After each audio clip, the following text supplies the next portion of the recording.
सुनिए और कहां पर नाम लिखना है उसे भी आप ध्यान दीजिए। दोस्तों, मंत्र ध्यानपूर्वक सुनिए। ओम ह्रीं चामुंडे। इसके बाद आपको नाम लिखना है। इसके बाद नाम लिखना है जिस व्यक्ति के निमित्त आप कर रहे हैं। ओम ह्रीं चामुंडे दह दह पच पच मम आनय आनय स्वाहा। अब आपने इस मंत्र को लिख दिया और जहां पर हमने आपको बताया था नाम लिखने के लिए, आप मंत्र के बीच में आपने नाम लिख दिया। जो भी आप नाम का उच्चारण करते हो, जिस नाम से, उस नाम को आप पूरा लिख दीजिए। लिखने के बाद आप दोनों लौंग को उसी मंत्र के ऊपर स्थापित कर दीजिए। यानी आपने पान के पत्ते के ऊपर जो अभी शहद से मंत्र लिखा है, उसी मंत्र के ऊपर दोनों लौंग को स्थापित कर दीजिए। स्थापित करने के बाद आप इसी मंत्र को 108 बार आप जप करें। जिस प्रकार आपने मंत्र को लिखा है, उसी मंत्र को जहां पर नाम आएगा जिस व्यक्ति का, उस व्यक्ति का नाम भी आप उच्चारण करके 108 बार आपको मंत्र का जप करना है। जैसे उदाहरण के लिए हम बता रहे हैं, मान लीजिए नाम आप कुछ भी लिखे हों। मान लीजिए आपने नाम के जगह में श्याम लिख दिया हो, श्याम, तो आपको उच्चारण कैसे करना है? ओम ह्रीं चामुंडे श्याम दह दह पच पच मम आनय आनय स्वाहा। आपको हमने उदाहरण के लिए उस व्यक्ति का श्याम नाम का उच्चारण किया, तो ऐसे ही आप जो है जिस व्यक्ति का जो आपने नाम लिखा है, उस व्यक्ति का नाम उच्चारण करते हुए पूरे मंत्र का उच्चारण करें। 108 बार जप करने के बाद उसमें से जो एक लौंग है उसे आप निकालिए, उठा लीजिए वहां से, और उसे किसी सादे कागज में आप रखकर पुड़िया बनाकर अपने पास रख लीजिए।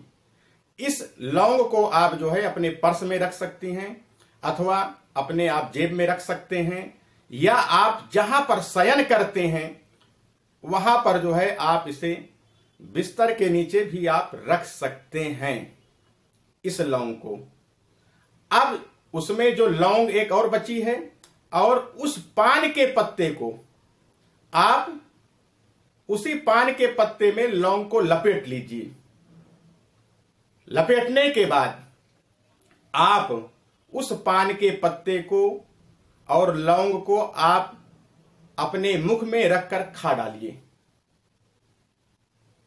उसे थूकना नहीं है, उसमें उस पान के पत्ते को मुख में रखकर आप उसमें जितना भी रस है या पान के पत्ते हैं उसे सब आप चबाने के बाद, खाने के बाद आप निगल जाइए।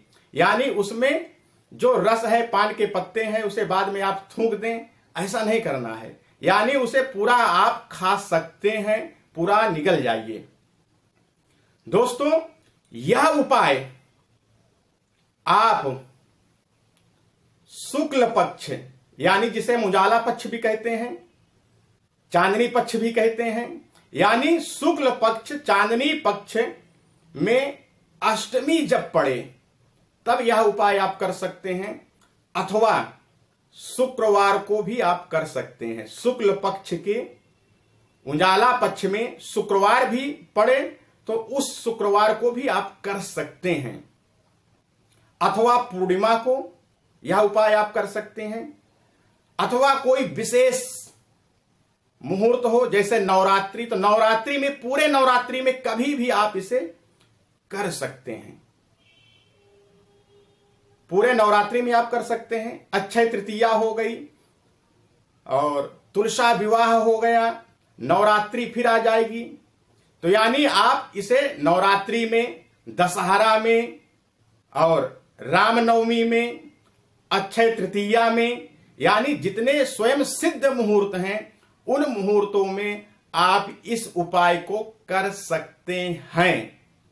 लेकिन इस उपाय को रात्रि सूर्य अस्त हो जाने के बाद ही करना है। जब दिन छिप जाए उसके बाद ही यह उपाय आपको करना है, यानी रात्रि बेला में करना है। सूर्य छिपने के बाद आधे घंटे के बाद यह उपाय आप कर सकते हैं।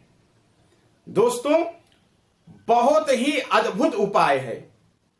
जो हम आपको लौंग बताए थे पुड़िया में रखने के लिए, उस पुड़िया में रखी हुई लौंग को आप 41 दिन तक आप अपने पर्स में रख सकते हैं अथवा जेब में, या आप जहां पर शयन करते हैं वहां पर बिस्तर के नीचे आप इसे 41 दिन तक पर्यंत रखें। दोस्तों, निश्चित रूप से 41 दिन के अंदर 100% आपको लाभ मिलेगा। आप इस उपाय को श्रद्धा एवं विश्वास पूर्वक करिए। बहुत ही अद्भुत चमत्कारी उपाय है दोस्तों। हमने तो इसका अनुभव करके इस प्रयोग को हमने किया और उसे हमें सफलता मिली, तभी तो दोस्तों हम आप तक यह उपाय को बता रहे हैं। इस उपाय को आप बिल्कुल सहज और साधारण मत लीजिए। आप इस मंत्र को जितना श्रद्धा और विश्वास पूर्वक उच्चारण करेंगे, निश्चित रूप से उतना ही आपको सफलता मिलेगी दोस्तों। तो दोस्तों, इस उपाय को आप जरूर करें और अपने इष्ट मित्रों तक भी जो है इस उपाय को शेयर करें, क्योंकि उन्हें भी लाभ तो मिल सके और आपको पुण्य मिलेगा। अरे, किसी पति पत्नी में विवाद हो रहा है, पति पत्नी में किसी प्रकार का भटकाव हो गया, मन उनका इधर उधर भटक रहा है, तो उनका मन अगर आपके तरफ केंद्रित हो रहा है और आप दूसरे को भी इस वीडियो को शेयर कर रहे हैं, उनके जीवन में परिवर्तन आ रहा है, तो आप भी पुण्यशाली हैं, आपको भी पुण्य मिलने वाला है। तो निश्चित रूप से दोस्तों इस वीडियो को आप दबाकर शेयर करें और लाइक भी करें। जहां पर भी रहिए, मस्त रहिए, व्यस्त रहिए, खुश रहिए। फिर मिलेंगे, तब तक के लिए नमस्कार।